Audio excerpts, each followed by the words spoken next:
There's a big screen to show you. Oh, okay. Show you that they're recording, just so you're aware of it. Yes.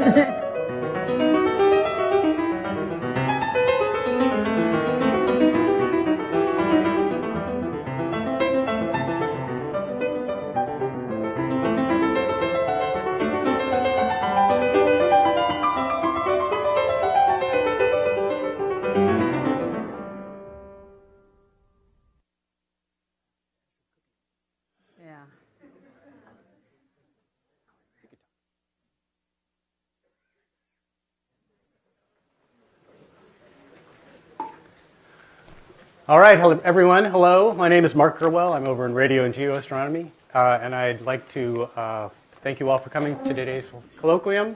And it's my pleasure to introduce today's speaker, Cathy Olkin. She was now at the Southwest Research Institute. Cathy has been doing planetary astronomy and science for many, many years. Most recently, she has been chosen as a deputy PI for the Lucy mission to the Trojan asteroids.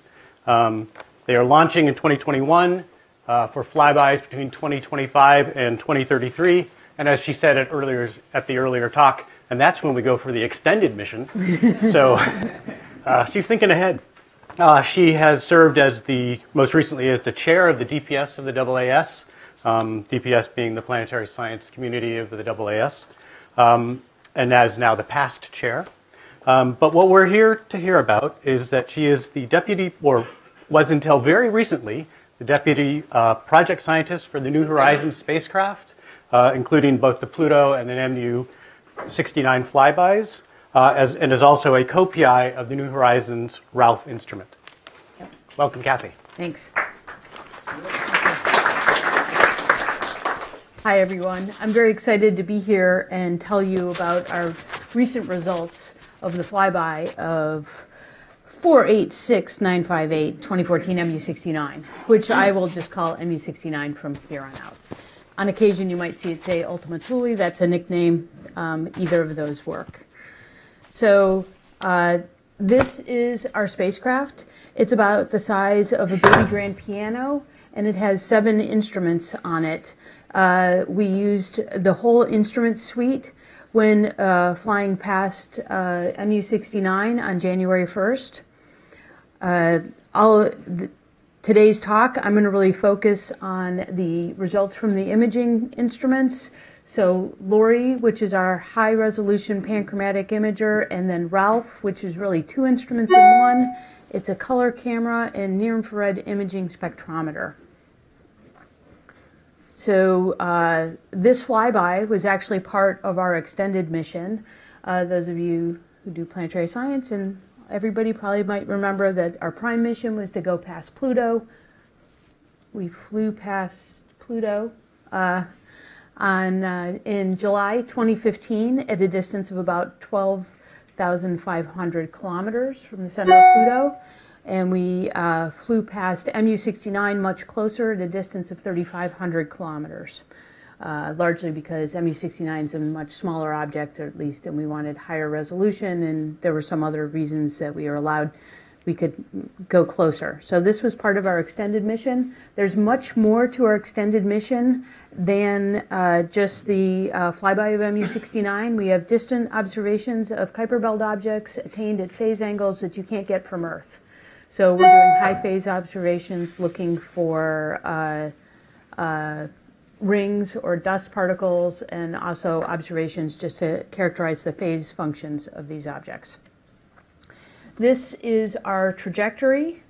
So we launched in January of 2006, flying very quickly. We flew past Jupiter on 13 months later in February of 2007. That seemed like a little bit of a long wait, but then we had to wait 9.5 years from launch to get to Pluto, and then another few years to get to MU69. We actually had to choose our flyby target for the extended mission, MU69. I'll talk more about how we discovered it and how that came about, but we had to choose that target before our extended mission proposal had been accepted, because we wanted to do this TCM right here. We wanted to do a trajectory correction maneuver soon after Pluto so that we could make the best use of our resources, basically the hydrazine, so we could use the smallest amount possible and have the longest time for that change to take effect.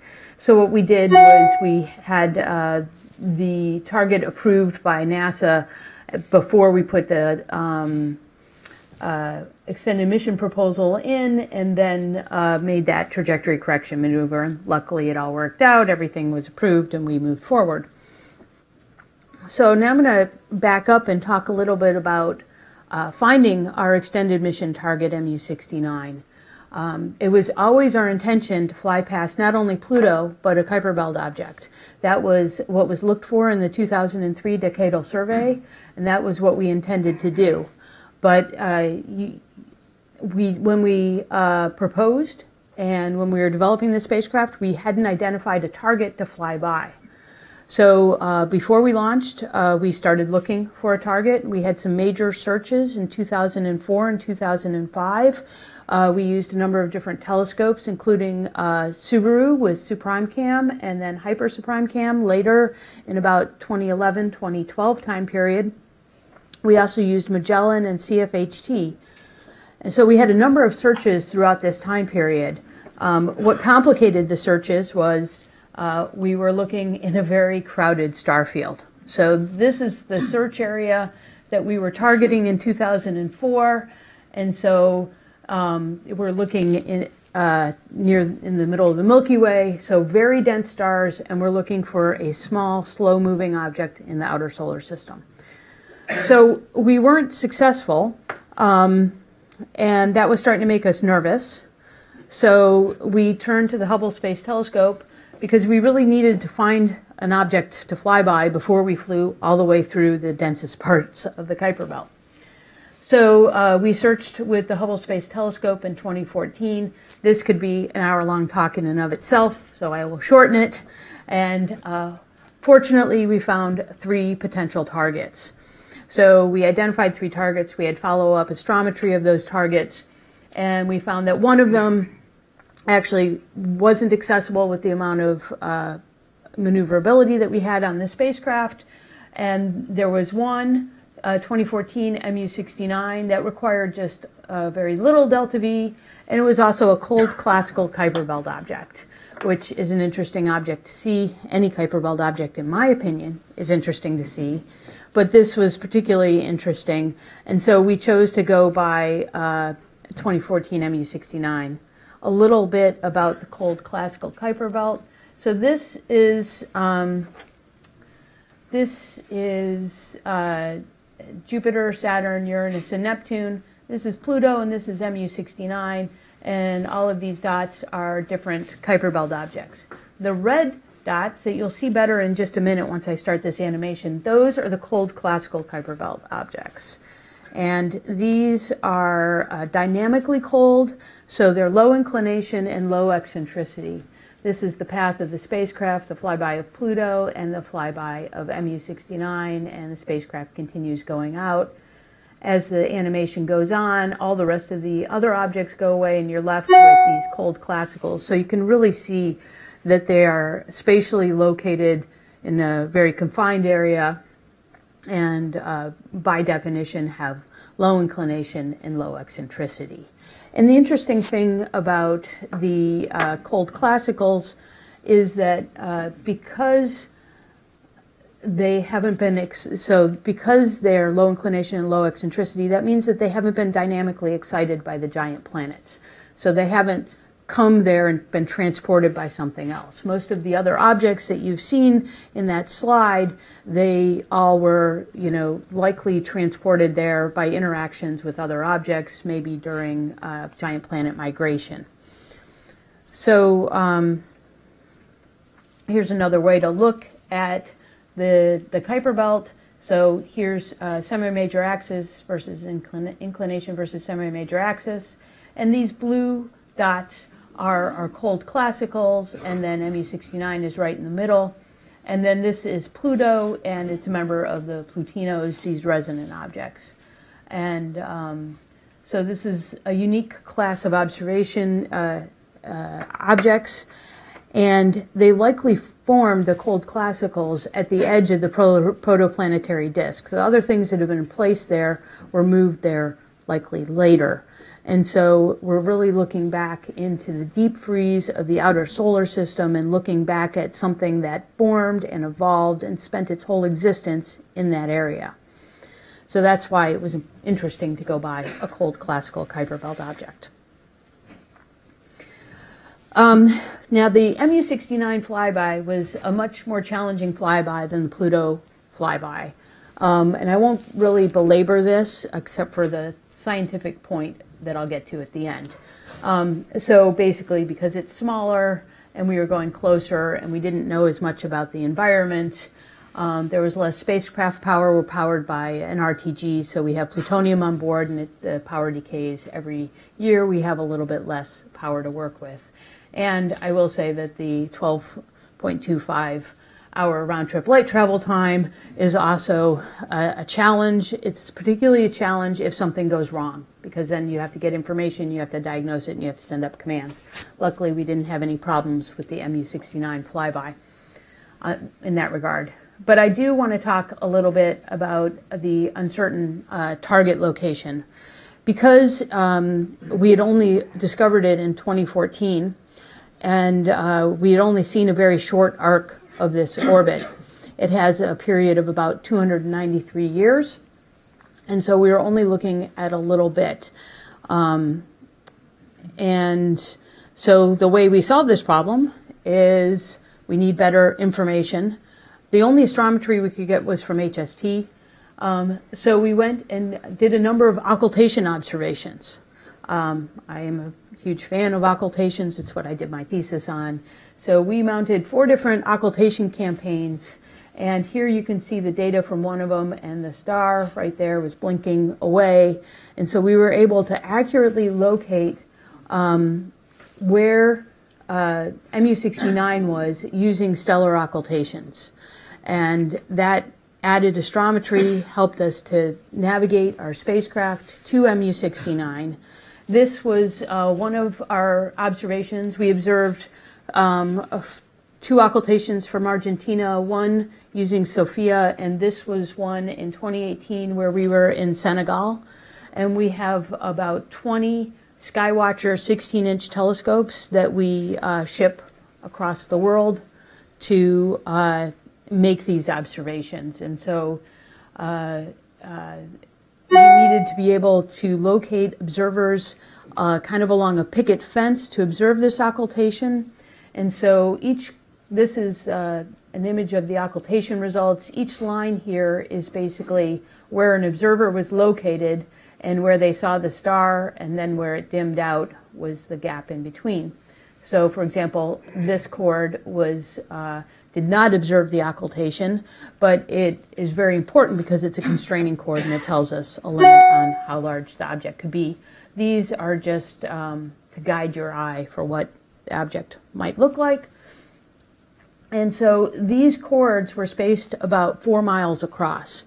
And I want to really say that stellar occultations with a spacing of 4 miles across and a small object, that wouldn't be possible without the astrometry of the Gaia catalog. So really, we're in a new age now that we have great astrometry from Gaia, just taking occultations to the next level.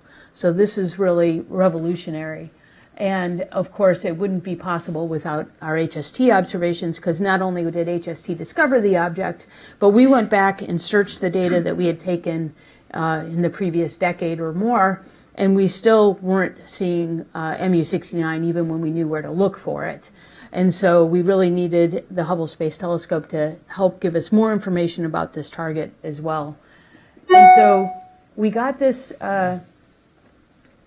occultation results, and it probably occurred to all of you at the same time. Well, we don't know if it's one object or 2, and here are some nice drawings by James Keene showing thoughts that we weren't sure whether it was one object or 2.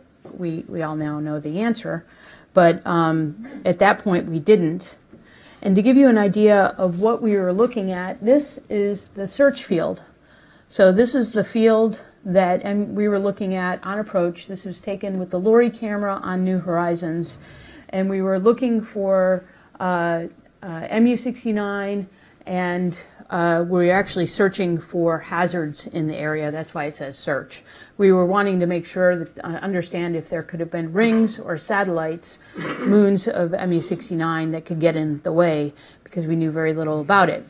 So it is very difficult to find MU69 in this field. Of course, it's impossible because I'm only giving you one epoch. But here, this is what it happens if you take difference two images. So you can see this is MU69 here, and we subtract out the stars from, we had catalogs and other images. And this is what we used to search to make sure that there were no hazards. We were able to put a limit on rings and satellites. I'll talk more about that later. But we felt like it was close enough to fly by at 3,500 kilometers from the object. We had a backup plan, a fully sequenced plan of observations that we could have carried out at a distance of 10,000 kilometers, but we really didn't want to do that. We wanted to fly closer and have higher resolution. So this is another image looking at the star as MU69 as it's moving relative to the fixed stars, and you can see it here. And just again, we're getting closer, it's getting more and more obvious. Even one day before closest approach, the closest approach was on January 1st. Even one day before closest approach, we were still asking questions about, is this one object or two? This is the image that we had down on the ground on December 31st. We at this time could say that the object was about 33 kilometers across. And it's looking likely that it's one object, but we couldn't say for sure.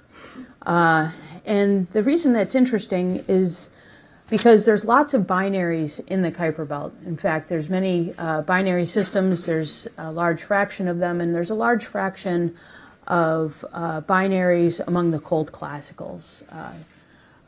Keith Knoll and Wes Frazier have some papers on this if you're interested, but you can see the large number of nearly equal size binaries detected in the system.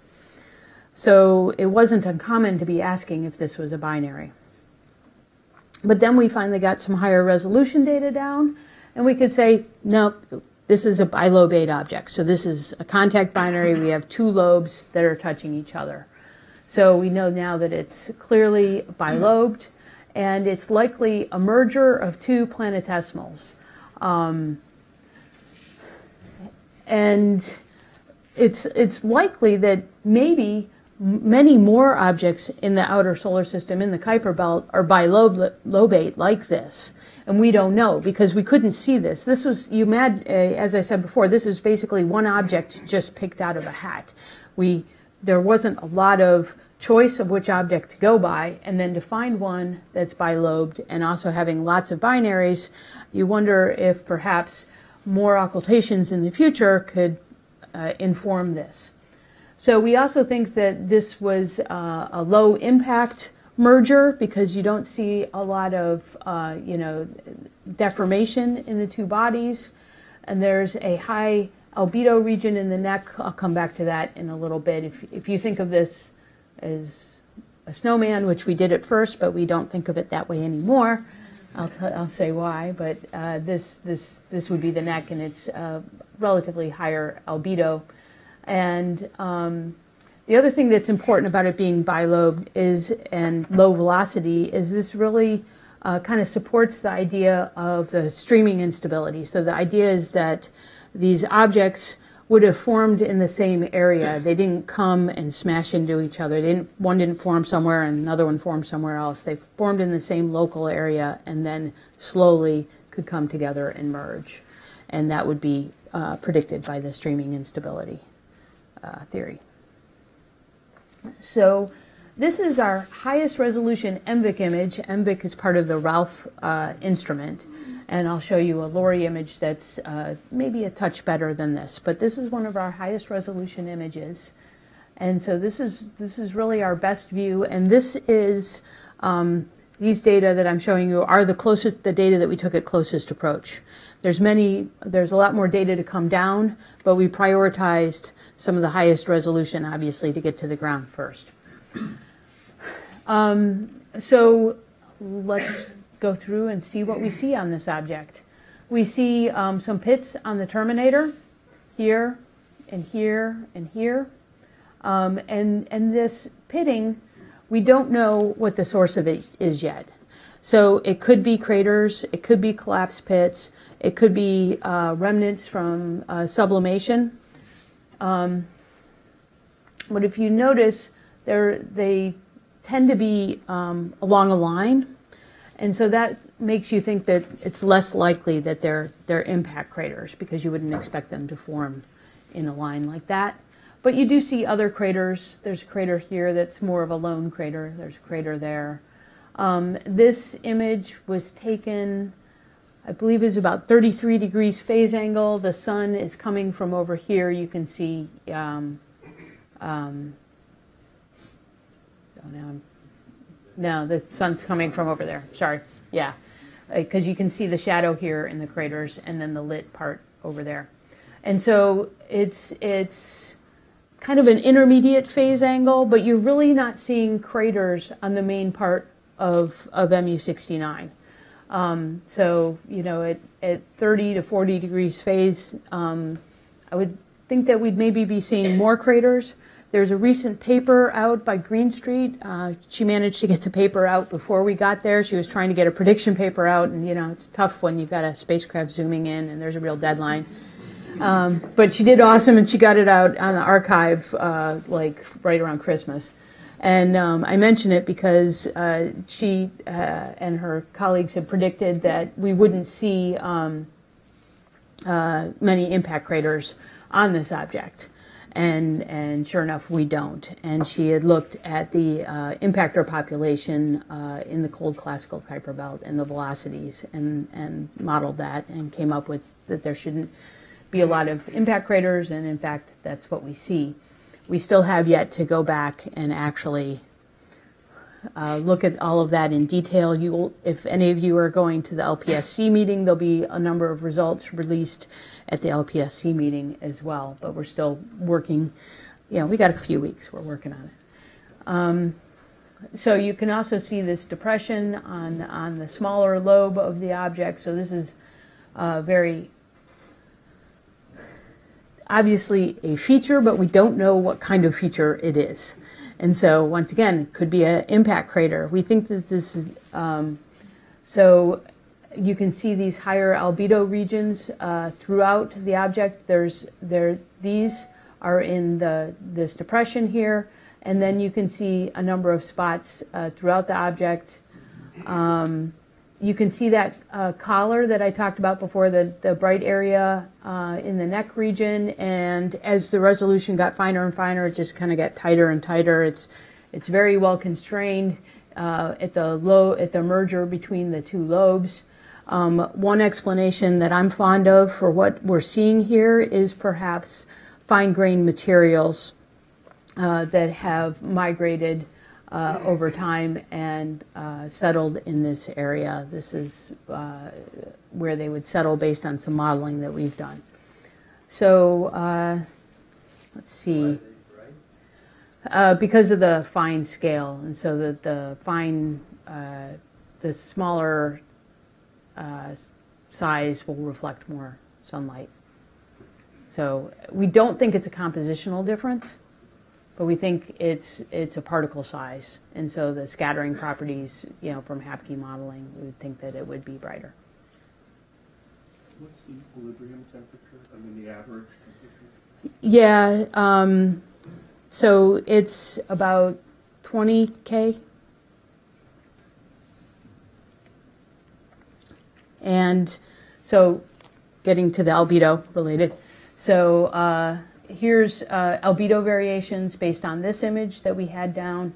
And you can see it ranges really from about 6 to about 13, 0.06 to 0.13 in albedo. And so you can see that this neck region that I was talking about and the two bright spots and some of the other spots that we see. And this is our highest resolution image. The pixel scale on this is 33 meters per pixel. This is a composite of 9 different LORRI images. LORRI, as you remember, is our high resolution imager. And the exposure time of each of these images is 0.025 seconds because these images were taken as the spacecraft was scanning the Ralph instrument. The other data that I showed you, MVIC, is a scanning instrument, so it's a time delay integration, and you have to scan you move the whole spacecraft to build up the image. Because we don't have a scan platform, all the instruments are body fixed. And so we took a number of LORRI images, very short exposures, to build up an image, and then this is the result, and it was taken about 7 minutes before closest approach. So you can see it has about the same level of detail as we saw previously. There it is, just without the words. And we also took images as we looked back, as we flew past, looking back. And these ended up being really important scientifically. Not only is it interesting to see the limb topography and the crescent, but let me just stop it when it... You can see all the stars here in the star field. There's actually more stars, you just can't see it well at this stretch. And by looking at the stars that you see and the stars that you don't see, let me see, just move it forward. We were able to use that to constrain the shape. So basically the side that we didn't see, let me back up one, sorry. So we did not know the rotation period or the pole angle before we flew past. And this object rotates about every 15.9 hours. And we were seeing it nearly pole on, about 20 degrees off. And so we were almost always seeing the same face. And then also, it has a high obliquity of about 92 degrees. And so the pole axis is tilted over, and so it's always kind of the same face that's illuminated. So as you've seen the images that I'm showing you, we're seeing mostly the same face. There's some differences, but not a whole lot, because it's we were nearly pole on. And so that means there's a whole part of this object that's behind it that we didn't get a good estimate of its shape. And that's where these observations come in handy. So we were able to use these stars, plus the ones that are even fainter that you can't see on this image, and there's many of them, to really constrain the shape of this object. And initially, we had been saying that it looked like a snowman, 2 spheres, but really it looks much more like this. This is our current best shape model right here. And the uncertainty on the back side of it is given by this blue dashed line, basically. So this is really the terminator. But you can see that it's not spherical in those 2 lobes. And that, to me, is very interesting, because it was a lot easier to make sense of this object when it was 2 spheres than now when it's not. But it's interesting. And so this is our shape model, and it'll tilt in a minute so you can see it. So this is our current best shape model. So it's a very interesting object to figure out how it came to be.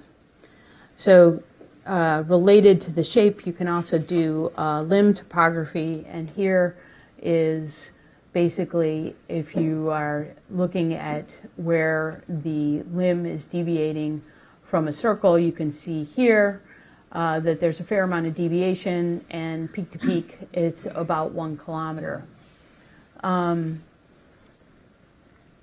there's also features on Ultima Thule that look like troughs. And so there's one this is pointing at here, and then there's another one that you can see kind of pretty clearly right here.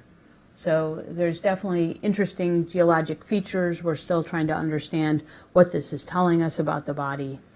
But I want to talk a little bit about probably what you're all seeing, which is, this big kind of circular area here. And if you let your eyes go, you can kind of see it. There's another unit there, and maybe there, and another one here. And then we can even see kind of units that look kind of like this. There's topography that's peeking over the limb in some images. So you could imagine that perhaps this kind of pattern is extending on the other side.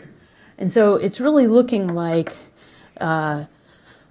certainly the larger lobe that's we sometimes call ultima, and the smaller lobe we call tuli, that it's really made up of these subunits that have perhaps coalesced together. And so that's what made a lot more sense when we thought it was spherical. But we're still trying to wrap our head around what this could mean now that we know it is much more pancake-like. And so you can clearly, though, see albedo patterns outlining some of these features here. And they could be indications of early thermal evolution, or they could be, accretional subunits, and this could be telling us something about how we actually, how objects were formed in the outer solar system. So since this slide was made, we have refined this time, and I believe the latest is 15.9 hours. We are actually continuing to refine it, and so you might see correction, a slightly different number, but we're getting better and better estimates. And this is a movie of the rotation of the object, and you can kind of tell that it's not spherical as well, even from this rotation movie, and that was part of the first indications, even before we got that crescent image down, that we weren't talking about spherical lobes. We've also been able to search for satellites and rings. This was part of our hazard search, but we have ruled out there's no moons bigger than 4 kilometers in the vicinity, and actually we have better constraints now, but we're working on refining them. We also, this is one of our images where we're stacking everything on MU69, and so these are stars that in one image, were in an angular sense closer or further from MU69, and so you can see the remnant from the subtraction process. You can see it in a number of different places here. And this was our flyby aim point, and so we were able to put a limit on the optical depth of any ring in this area to be 2 × 10⁻⁷ in I over f. It says I over f of 2 × 10⁻⁷. That was the limit of any ring that we were seeing. We also have color information about the targets. So this is a color image, not our highest resolution color, but the one before that. This is our high resolution black and panchromatic imaging that was taken nearly the same time. And then this is an overlay of the two. And the spectral slope here is about 20 to 30%. And you can see, so if you plot the color slope versus the orbital inclination, where the cold classicals are in red and other Kuiper Belt objects are in this gold or yellow color, you can see that the MU69 average color is as you would expect for a cold classical Kuiper Belt object. We did have a color from HST, but the error bars were quite large because we were working, at a very low signal to noise regime. So we also see that the colors of both lobes are the same. And so this also is consistent with the idea of these two objects forming in the same environment and then coming together and merging. So, and it is also not surprising that they have the same color.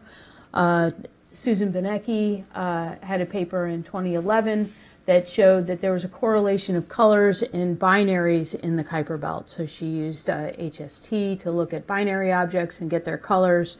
And basically the two binary components in Kuiper Belt binaries have very similar colors. And so this is not that surprising, but it's interesting to see played out in higher resolution that we see similar things. This is the flyby sequence. Basically, if you take, this was produced for a public talk, which is why it says miles. So basically time is going on this way. We're approaching the object, and this is where MU69 or Ultima Thule is. And obviously it's not as large as that bar, but that is the uncertainty that we needed to cover in our observations. And if we wouldn't have had the occultations, it would have been much larger, and we would have really decimated the science that we could have done. And so up here you can see a timeline of what observations we're taking as we go on. And I showed you the best black and white. There's two bars here because one is for MVIC and the other is for LORI, and you've seen both of those now. But I want to show you a little bit about how we took the data and some of the behind the scenes about it. So this is that same MVIC image I showed you before, and I've just stretched it really hard. This that you see at the edge here, this is really an instrumental effect. It's not like there's dust right near the surface of MU69. But the reason I wanted to show you this very stretched image is because these are stars. So we had to be very careful about how we tracked our instruments to make sure we were staying pointed at MU69. And the distance was changing significantly between the spacecraft and MU69 in a given scanning TDI observation that we were taking. And so we had to scan at one rate at the beginning and a different rate at the end, and that result, and the scanning results in these the stars being elongated. This was approximately a 0.8 of a second exposure, and so now you can understand why the LORI images were 0.025 seconds, because they would have been subject to the same smearing, because it's a point-and-shoot camera as opposed to a TDI imager. So when we were making our observations, we were able to do an update to the spacecraft and tell it that closest approach would be at a little bit different time than we expected. And about 2 nights before the closest approach, we had to make a decision whether to basically fake out the clock on the spacecraft a little bit so that we could get better images. And the reason we needed to do that is because the Ultima Thule would almost fill the LORI field of view at closest approach. And we really wanted to make sure we got as much of the field of Ultima as we could get. And so we decided to do that knowledge update and kind of fake out the clock on the spacecraft and to maximize our chance of getting Ultima Thule at closest approach. And this is those images that I showed you before in a composite, but this is each one. And so Ultima is going by, and what you can't quite tell from this is that there's 8 pixels of margin at the edge. So basically the edge of Ultima was just 8 pixels from missing it. And so doing that knowledge update really did help us maximize the return of the science. And that's why I started this by saying teamwork, if you noticed on the last slide, because it takes the team of the engineers and the operations folks and the science sequencers and the scientists and the ground-based observers and everybody to participate, including Gaia and Hubble Space Telescope, to be able to get this science return. So we are continuing to send back data. Here's a montage of the observations from 9 hours out to a half hour before closest approach. So you can see it went pretty quick. We were on the object and then we were after it. Our flyby speed was about 14 kilometers per second. So data playback continues. It is going to take about 20 months to get all the data down. So that's kind of a long wait, but like I said, we prioritized and we have a lot of the really good stuff down so far, but we have more data to get down. This is our Mission Operations Center at the Applied Physics Lab. Where are the people? There's one and there's one. But, you know, most of the time, you know, during a flyby, every seat is taken and there's even more people in there. But most days, it looks something like this. You know, you don't need a lot of people. You need to make sure you're getting your DSN contacts. You make sure you're uploading your command loads and getting what you need. And of course, you need someone to be paying attention in case there's a problem to let everybody else know. But I would say this is often what it looks like in there. So be patient. You'll hear more about this as time goes on. We'll be presenting results at LPSC and at the DPS, the joint DPS-EPSC meeting in the fall, and of course AGU and other meetings. So please follow along with us, and I'll open it up to questions.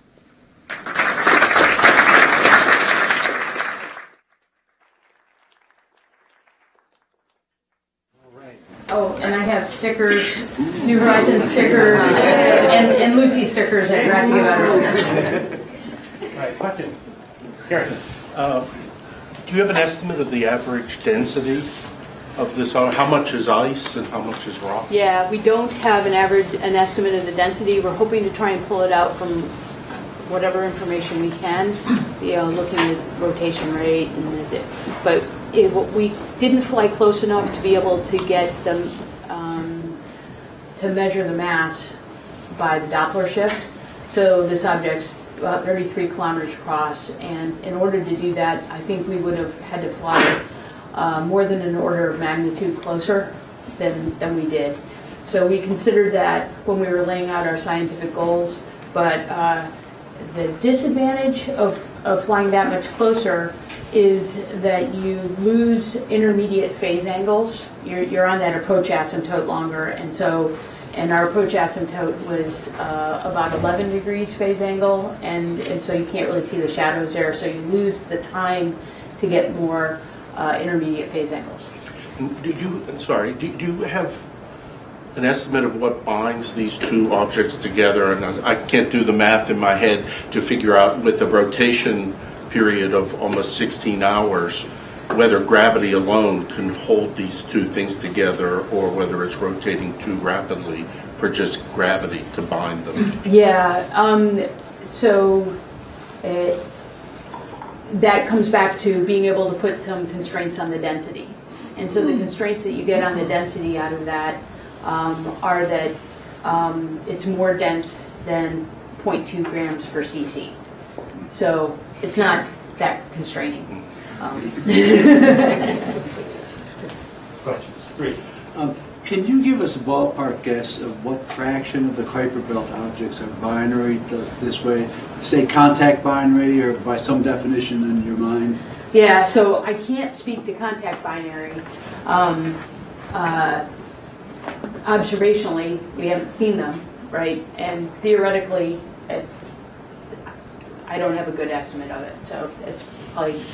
But I can tell you that the binary system, so not contact binaries, but the separate binaries, I believe is close to 30%.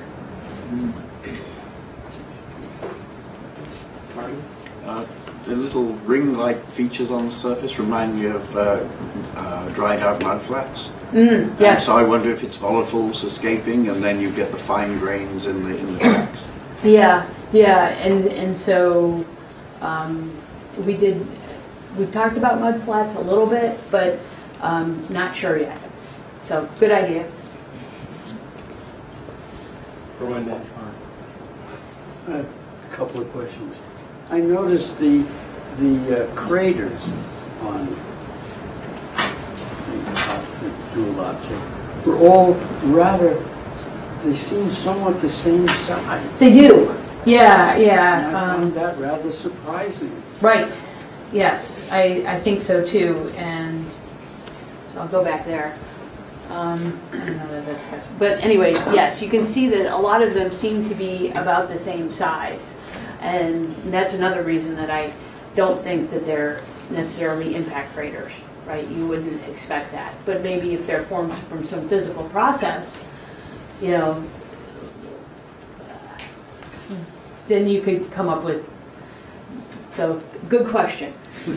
but I think it does lead us to say, you know, these really, they don't, we'd be remiss if we identified all of these as impact craters. The real trick becomes, where do you draw the line, right? How do you decide impact crater versus some other process? And so we really need to figure out what else might be going on to cause this, to help inform that before we can actually count those craters and say something about it.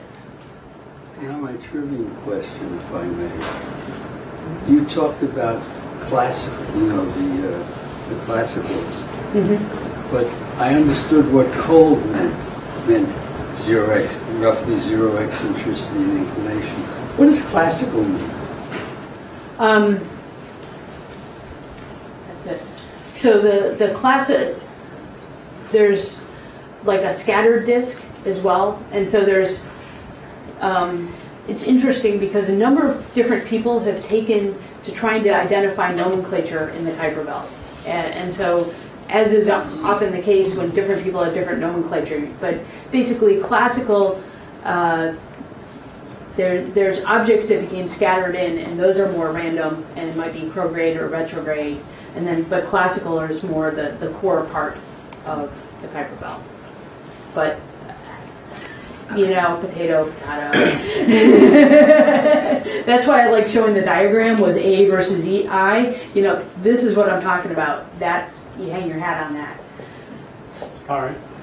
Oh, so, you know, this pancake here reminds me of another pancake.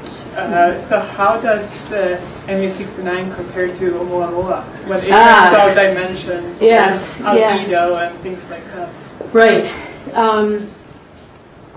So Oumuamua, I believe it's much more pencil-like. So you know, this is more pancake-like, and I think that one's more torpedo-like, basically. But they both have unusual shapes, no doubt, and they're both red, right?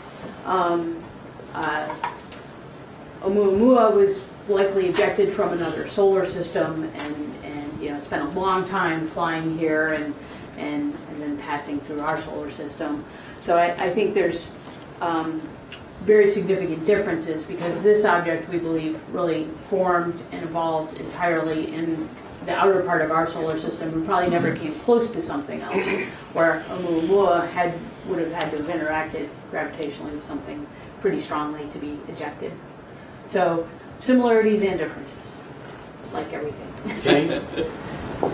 So in the merger scenario, is the relative orientation of those two objects thought to be a matter of chance, or is there some sort of reason that would be preferred orientation?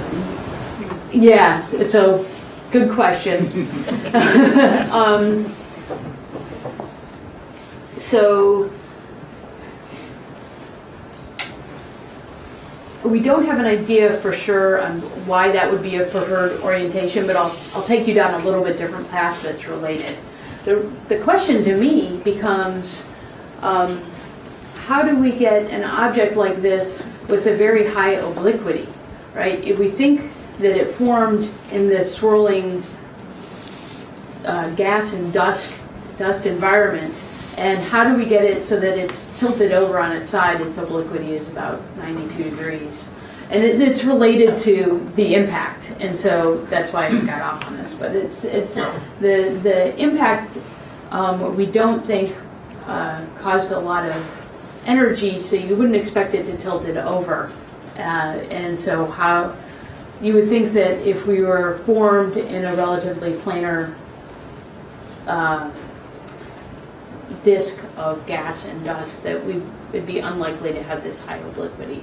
And so we don't understand either the obliquity quite yet, or basically why the orientation is as it is. But one thing I will tell you, and I think is that the small lobe is kind of canted over a little bit, and sometimes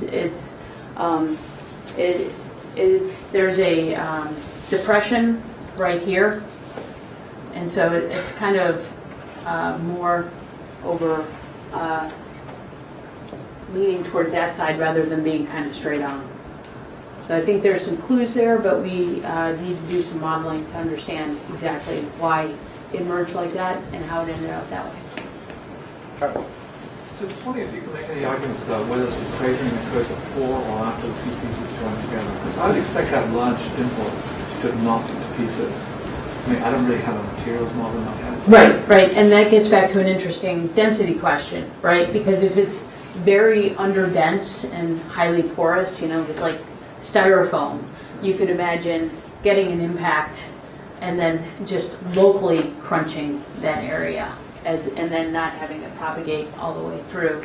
I also think it's interesting that relatedly that this scale here is probably about the same, a similar scale as that. So you could imagine maybe as it came in, it tried to merge and then ended up finally merging on a different site. But there's a lot of work to do. So this is the risk of showing results right away, because I'm telling you that there's a lot of questions. And I hope you enjoy the questions as much as I do, because I don't have full answers. Sure. Is it rotating around its largest principal moment? It is. It is. So it's in the lower center. Yeah. Yeah. Yep. And it's to the level we've been able to assess with the shape model so far. I'm going to take prerogative and ask a quick question. Sure. Maybe not so quick. So you used to be the deputy project scientist. Yes. And that means there is now another deputy project scientist, Yes. which means the mission continues. What's next? Yes. So I served my tenure as deputy project scientist before we got to Pluto, and then going through the encounter, and then I've passed the baton off to Kelsey Singer, if any of you know her. She's an outstanding scientist. So she is going to be a deputy project scientist on New Horizons going forward for the rest of this extended mission, which lasts basically until the end of our data downlink. And we're going to be taking continued observations of Kuiper Belt objects at high phase in this extended mission. We would like to try and find another object to fly by, but as you recall, I told you how difficult it was to find the first object. And so finding another object will be complicated, but we're not giving up, and we're going to continue searching. So there's lots of good science to do. We'll have power until mid-2030, and so there's going to be a lot of great science to do. Some of the instruments were plasma instruments on board, and so we can measure SWAP and Pepsi are two plasma instruments, and the student dust counter is also an instrument that we can operate, you know, without having a target to look at and image. So we're going to be able to monitor the solar wind and the plasma environment in the outer solar system and dust impacts for a long time to come. We got time for a couple more questions. Jessica? The first part of it is, are you still receiving images from the flyby, or is that all done? And No, how long will it take? We're still receiving images. We've got a lot of data to bring down, and so it'll take about 20 months. So it's going to be a long time. And the second is, how much reserve fuel do you have for maneuvering to a second object?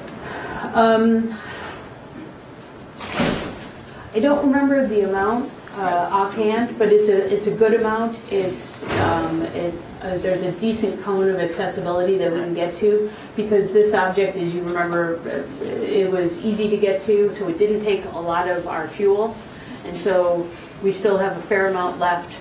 And you know, after we're done, all we need to do, we can spin stabilize the spacecraft and send data down in spin stabilized mode, so we don't need to be using it for 3-axis stabilization, which means we can spend a lot of time later in that mode without using a lot of fuel.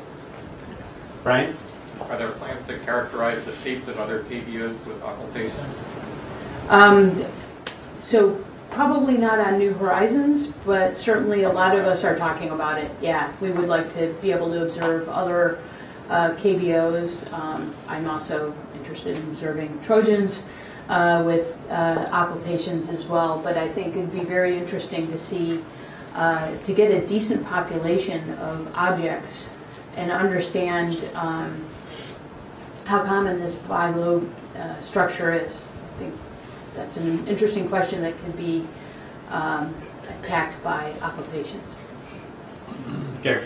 Can you rule out that the seam is not ice?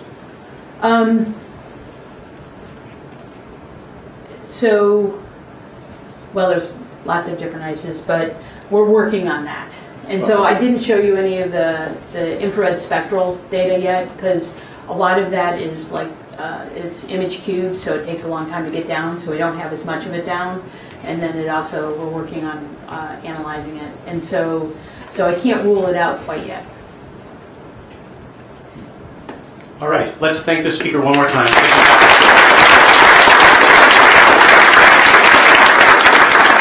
And don't forget your stickers.